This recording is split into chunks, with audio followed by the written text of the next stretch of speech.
Abdullah bin Mughaffal. Rawi hadits dan ahli fikih. Abdullah bin Mughaffal bin Abdugan atau Ibnu Nahmin bin Afif bin Asyam bin Rabi'ah bin Asdar atau Lebnu, Adi bin Salabah bin Zuaib atau Zuaid bin Sa'id bin Ida bin Utsman bin, Amr bin Tabikah bin Ilyas bin Mudar bin Nizar al-Bashri. Beliau terkenal dengan nama aslinya ini. Nama panggilannya ialah Abu Sa'idi atau Abu, Abdirrahman atau Abu Ziyad. Karena beliau memang mempunyai anak-anak yang bernama Sa'idi, Abdurrahman, Ziyad, dan lain-lain yang berjumlah 7 orang. Beliau termasuk golongan sahabat yang ikut melakukan bayatul ridwan atau bayatul syajaroh, yaitu sumpah setia yang dilakukan di bawah sebatang pohon, pada satu tempat yang bernama Hudaybiyah dalam tahun ke-7 Hijriah. Beliau sendiri bercerita tentang peristiwa yang sangat penting itu. Aku termasuk di antara orang-orang yang berada di bawah pohon di mana Nabi Shallallahu Alaihi Wasallam mengambil bai'ah atau perjanjian sumpah setia dari para sahabat.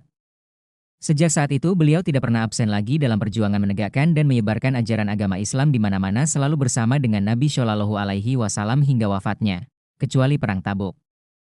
Dalam persiapan melakukan Perang Tabuk, suatu peperangan yang letak medan pertempurannya sangat jauh lagi pula dilakukan dalam musim panas yang sangat membakar, musim paceklik yang amat mencekik dan hampir memasuki musim panen tanaman dan tumbuhan yang menggairahkan. Ternyata Abdullah bin Mughaffal ini semakin hari semakin bertambah bingung dan bimbang. Lebih-lebih setelah hampir tibanya hari pemberangkatan.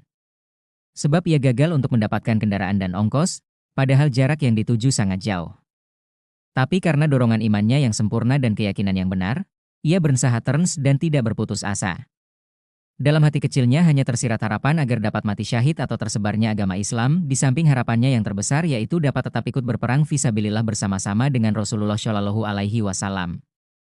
Namun semua usaha yang dicobanya buntu dan tidak berhasil. Akhirnya ia mencoba memohon bantuan kepada Nabi Shallallahu Alaihi Wasallam sendiri untuk dapat mengusahakan kendaraan. Tapi betapa kecewanya ketika mendengar jawaban beliau, aku juga tidak dapat mengusahakan kendaraan-kendaraan buat mengangkut kalian. Akhirnya ia hanya dapat melampiaskan kekesalan hatinya untuk mengadukan hal itu kepada Tuhannya dengan cara menangis. Alangkah sedih pikirannya ketika menyaksikan orang-orang dan teman-temannya yang mampu, berbaris dan bersyaf-syaf, berderap-derap dengan langkah yang teratur mengikuti komando Nabi Shallallahu Alaihi Wasallam keluar menuju ke medan laga untuk jihad fisabilillah, sedang ia sendiri tidak berkemampuan dan tidak mempunyai kendaraan. Ia sedih, karena harus tinggal dalam kota bersama orang-orang perempuan, anak-anak kecil yang belum memenuhi syarat untuk mengikuti perang sabil, orang-orang tunanetra, orang-orang sakit, dan lain-lain. Tatkala lamunannya sampai ke situ, ia mengucurkan air mata untuk kesekian kalinya. Namun sedihnya menjadi sirna ketika mendengar bunyi ayat yang baru diturunkan kepada Nabi Shallallahu Alaihi Wasallam. Dan tiaa pula terkena dosa atas orang-orang yang apabila datang kepadamu supaya kamu memberi mereka kendaraan, lalu kamu berkata, aku tidak memperoleh kendaraan untuk membawamu. Maka mereka kembali, sedang air matanya bercucuran karena kesedihan lantaran mereka tidak memperoleh apa yang mereka najikahkan atau ongkos. At-Taubah 92. Untuk sementara ia senang karena ia termasuk di antara orang-orang yang dimaksud dalam ayat itu. Namun, ia masih tetap bersedih hati lantaran tidak dapat ikut bertempur dan tidak dapat mengikuti jejak Nabi Shallallahu Alaihi Wasallam yang sangat dicintainya itu. Demikian kehidupan Abdullah hingga wafatnya Nabi Shallallahu Alaihi Wasallam. Maka dalam masa Khalifah Abu Bakar, ia tetap ikut dalam peperangan untuk menumpas kaum-kaum yang berkepala batu, murtad dan tidak mau mengeluarkan zakat. Pada zaman Khalifah Umar dan Utsman, ia juga tidak ketinggalan dalam usaha menyebarkan Islam ke daerah-daerah Timur Tengah lainnya. Ketika daerah Irak telah diislamkan, Khalifah Umar secara beruntun mengirimkan 10 orang ahli fikih untuk mengajarkan agama di Bashrah. Di antara hadits-hadits yang diriwayatkannya terdapat perawi dari ulama-ulama Bashrah atau Kufah. Dalam perjuangannya yang gigih untuk memasukkan Islam ke daerah Tustar, beliau berhasil sebagai orang yang pertama kali memasuki pintu gerbang kota itu.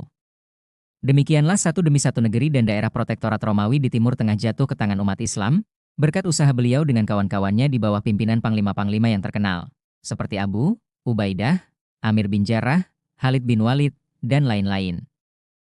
Pada masa pemerintah Khalifah Ali bin Abi Thalib, ia memilih tempat tinggal dan berhijrah ke Bashrah. Di sana ia memiliki sebuah rumah yang dibangunnya dekat masjid.